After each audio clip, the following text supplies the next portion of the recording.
Modern Money Primer Blog number 16, The Unusual Case of Euroland, the non-sovereign nature of the euro and the problems raised by the global financial crisis, by L. Randall Wray. In the next series of blogs, we will look in more detail at fiscal and monetary operations of a nation with a sovereign currency. Before we do that, let us briefly examine the case of the euro. Let me say that we will not address the unfolding crisis across Euroland in detail. The reason is that events are moving too quickly and we do not know where they will lead. This primer, in some sense, needs to be timeless. Anything specific that we discuss will quickly become outdated. The fundamental point to be made here is that the euro arrangement was flawed from the beginning. Crisis was inevitable. As I have been writing since the mid-1990s. There is no way the system, as designed, could possibly survive a significant financial crisis, and a crisis began in 2007.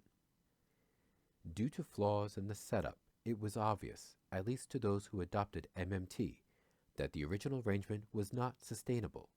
We could not say for sure how the resolution would turn out, but a fundamental change would be required. At one end of the spectrum of outcomes, the European Monetary Union would simply be dissolved and each nation would return to a sovereign currency. At the other end, a more perfect union would be created. We always argued that separating fiscal and monetary policy was the basic problem. Also, no one would listen to us. A notable exception was the economist Charles Goodhart. Now, in fall 2011, it has become common to blame the separation of monetary and fiscal policy for the crisis of the European Monetary Union.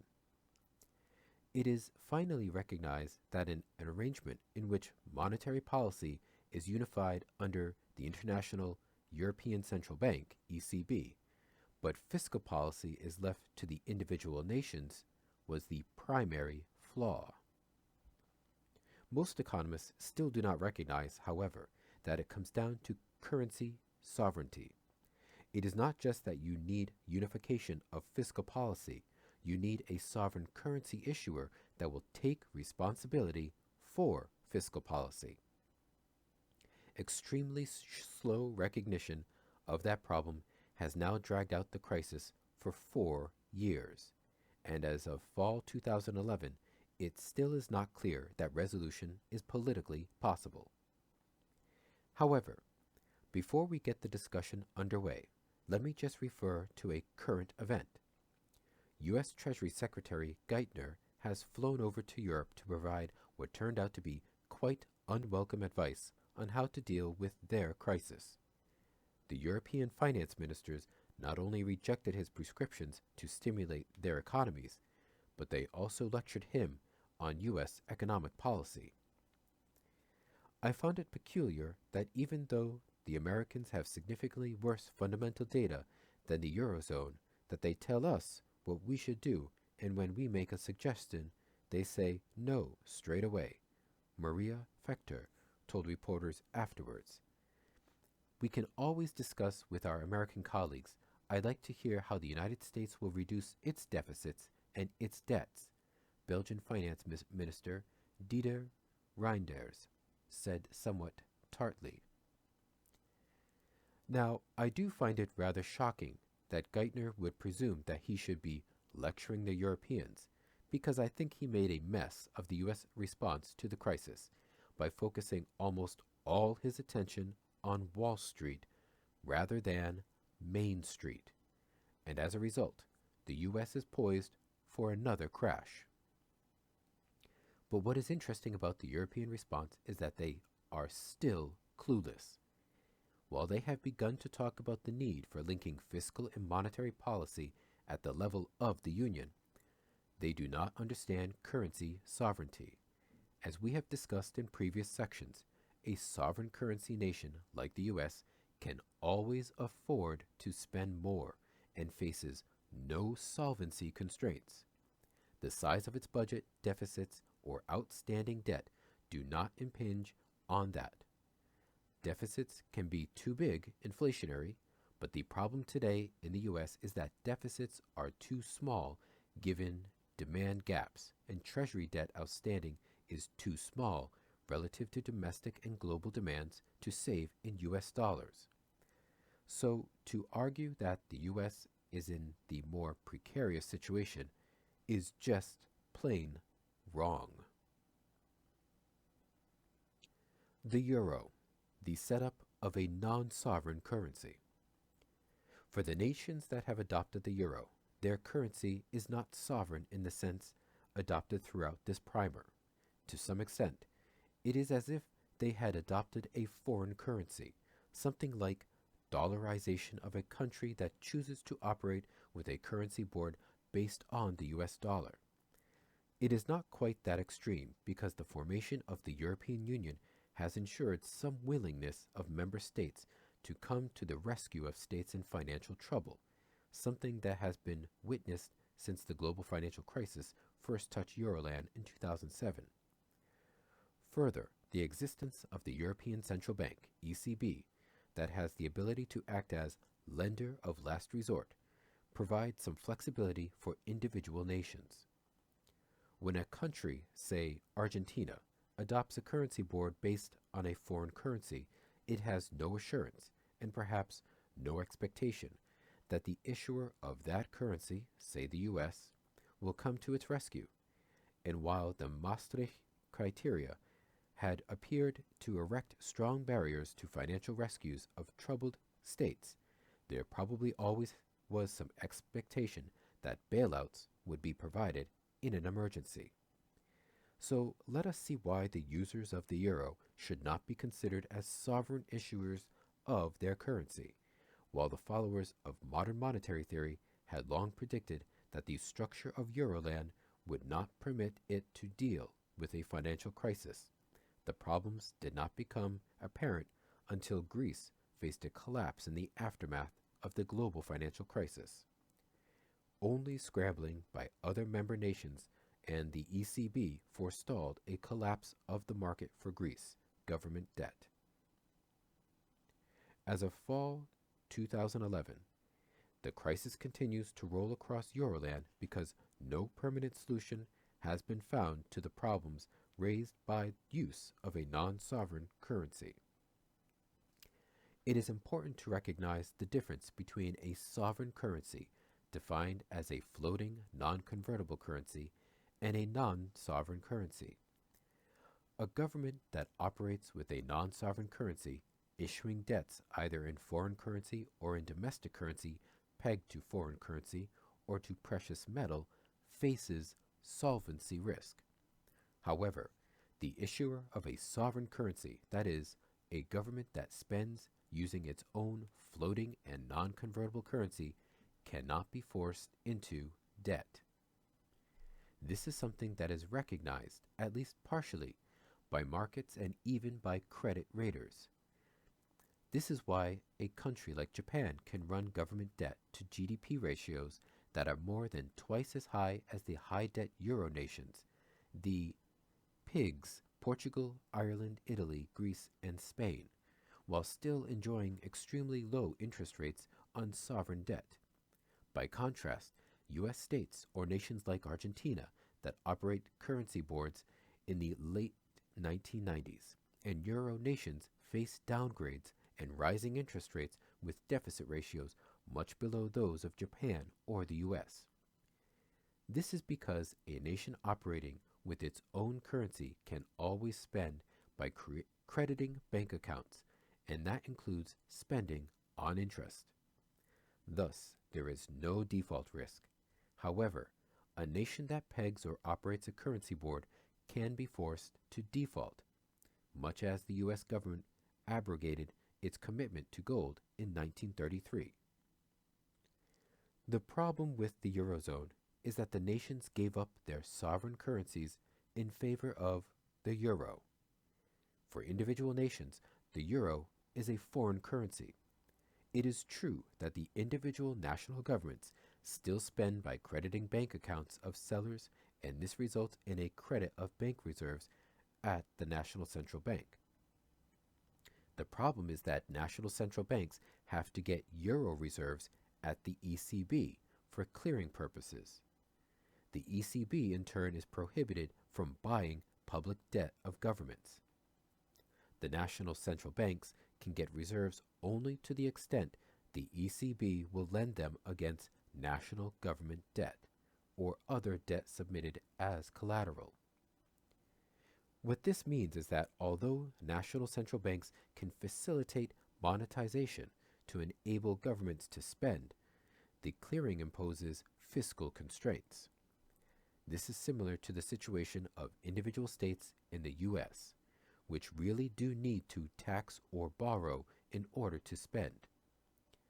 Similarly, because a nation like Greece is integrated into the Eurozone, if its government runs deficits, then the Central Bank of Greece is likely to face a continual drain of reserves from its ECB account. This is replenished through sale of Greek government bonds in the rest of the Eurozone, reversing the flow of reserves in favor of the Greek Central Bank. The mechanics of this are somewhat different for US states, which, of course, do not operate their own central banks, but the implications are similar. Euro nations and US states really do need to borrow. By contrast, a sovereign nation like the US, Japan, or UK does not borrow its own currency. It spends by crediting bank accounts. When a country operates on sovereign currency, it doesn't need to issue bonds to finance its spending. Issuing bonds is a voluntary operation that gives the public the opportunity to substitute their non-interest earning government liabilities, currency, and reserves at the central bank into interest earning government liabilities, treasury bills, and bonds, which are credit balances in securities accounts at the same central bank. If one understands that bond issues are a voluntary operation by a sovereign government and that bonds are nothing more than alternative accounts at the same central bank operated by the same government, it becomes irrelevant for matters of solvency and interest rates whether there are takers for government bonds and whether the bonds are owned by domestic citizens or foreigners. Of course, we discussed before, government can impose rules on its own behavior. For example, rules that require it sell treasuries and obtain deposits in its account at the central bank before it cuts a check. Once it has adopted such a rule, you could say it has no choice. This is much like the Jack Nicholson character in the movie As Good as It Gets, who had self-imposed a series of actions he had to take before he could open a door. These are matters better addressed by behavioral psychologists than by economists. Solvency questions and Ponzi finance in a non-sovereign currency. There is a further consideration. When a private entity goes into debt, its liabilities are another entity's asset. Netting the two, there is no net financial asset creation. When a sovereign government issues debt, it creates an asset for the private sector without an offsetting private sector liability. Hence, government issuance of debt results in net financial asset creation for the private sector. Private debt is debt, but government debt is financial wealth for the private sector. A buildup in private debt should raise concerns because the private sector cannot run persistent deficits. But the sovereign government, as the monopoly issuer of its own currency, can always make payments on its debt by crediting bank accounts, and those interest payments are non-government income, while the debt is non-government assets. Said another way, Ponzi finance is when one must borrow to make future payments. This is the term popularized by economist Hyman Minsky, named after Charles Ponzi, a fraudster who ran a pyramid scheme. A more recent pyramid scheme was run by Bernie Madoff. In Minsky's terminology, Ponzi means that a debtor must borrow just to pay interest, which means debt grows, typically in an unsustainable manner. For government with a sovereign currency, there is no imperative to borrow. Hence, it is never a Ponzi position. Sovereign governments do not face financial constraints in their own currency, as they are the monopoly issuers of that currency. They make any payments that come due, including interest payments on their debt and payments of principal by crediting bank accounts, meaning that operationally they are not constrained in terms of how much they can spend. As bond issues are voluntary, a sovereign government doesn't have to let the markets determine the interest rate it pays on bonds either. On the other hand, non-sovereign issuers like Greece that gave up their monetary sovereignty do face financial constraints and are forced to borrow from capital markets at market rates to finance their deficits. As the Greek debt crisis shows, this monetary arrangement allows the markets and rating agencies or other countries in case of Greece to dictate domestic policy to a politically sovereign country. Non-sovereign countries can become Ponzi, unable to service existing debt out of tax revenue. They must go to markets to borrow to pay interest. Clearly, such debt dynamics severely constrain the non-sovereign government. As it borrows more, markets demand higher interest rates to compensate for rising risk of insolvency. The government can easily get into a vicious spiral as it must borrow ever more to pay ever higher interest rates. Markets will cut off credit, probably even before a true Ponzi position is reached. Orange County, California, one of the richest pieces of real estate in the U.S., got caught in a situation in which markets refused to lend. While Euro nations like Greece have not quite got to that point, they have required intervention by the ECB, as well as other entities that have helped provide a series of quasi-bailouts. While we won't go into details, most of the so-called pigs got into serious trouble only because of the global financial crisis, both because tax revenues fell while fiscal demands increased, but also because many of them tried to rescue their financial institutions. All of that led to rapidly growing government debts. Interest rate differentials between troubled pigs and stronger economies such as German, Dutch, and French exploded. The vicious interest rate dynamics set in. Had the European governments attempted to follow the restrictions of SGP in an attempt that would most certainly fail because of the endogenous nature of budget deficits, they would not have been able to support their economies in the global crisis, possibly leading to a global or at least a continental depression. Swings of the government budget balance need to be as large as swings of investment, or, more broadly, swings of the private sector balance, so that fiscal policy can be used to counteract the business cycle.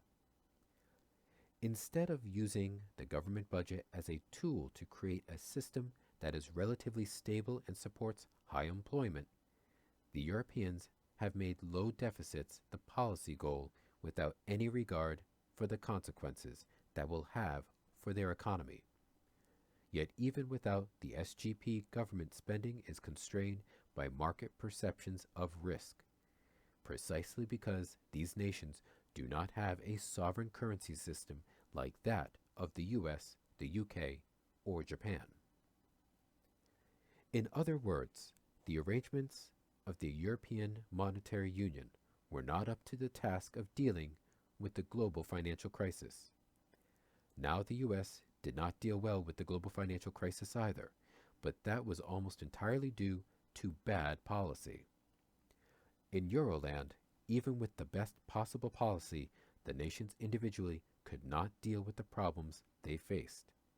They needed something equivalent to a central treasury, a U.S.-style national treasury with the ability to spend on the necessary scale. Instead, they have bumbled through, relying on a combination of half steps by the ECB plus austerity. And that is why Euroland is in much worse shape than the US, in spite of the proclamations made by their finance ministers.